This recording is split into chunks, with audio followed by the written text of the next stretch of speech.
इस नौतपा को खंडित होने का क्या कॉन्सेप्ट है? नौतपा की इम्पोर्टेंस क्या है? और अब नौतपा के बाद ये गर्मी क्यों पड़ रही है सर? जहाँ तक नौतपा की बात है, तो ये पहले मेरे द्वारा और तमाम मौसम संबंधित एजेंसियों द्वारा ये कहा गया था कि नौतपा में गर्मी पड़ने वाली नहीं है।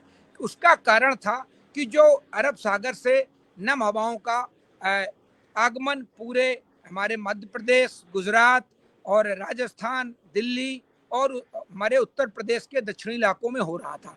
तो देखिए, जब हवाओं का पैटर्न बदलता है तो हमारा मौसम सबसे ज़्यादा हवाओं की दिशा, गति और कहाँ से आ रही हैं, इन पर मौसम बदलता है।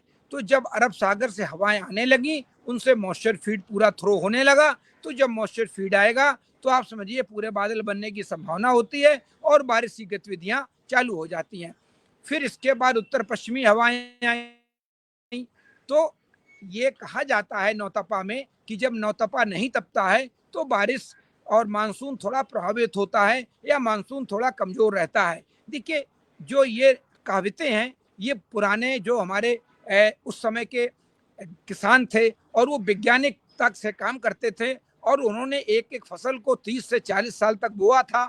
उन्होंने मौसम देखा था, सब चीज़ें देखी थी, उन पे उन्होंने ये कहावतें या कविताएं लिखी। और वो कहीं ना कहीं हमारे जो हमारा भारत है उस पर सच भी बैठती हैं।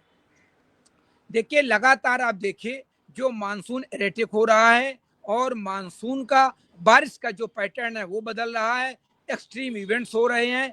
बारिश तो पूरी हो जाती है, बारिश 104% होनी है, बारिश हो जाती है। रिकॉर्ड बारिश ठीक ठाक होती है कि बारिश पूरे उत्तर प्रदेश में या दिल्ली में।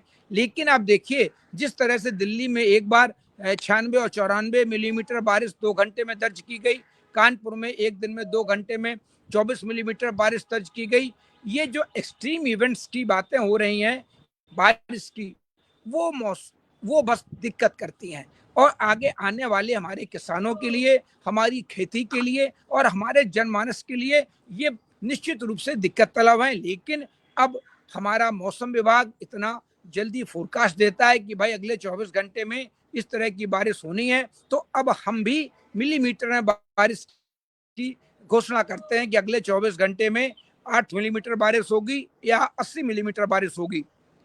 इससे हमारे किसानों को, हमारे जो भी जनमानस को इससे बहुत फायदा पहुंचता है कि पहले से फोरकास्ट हो जाती है।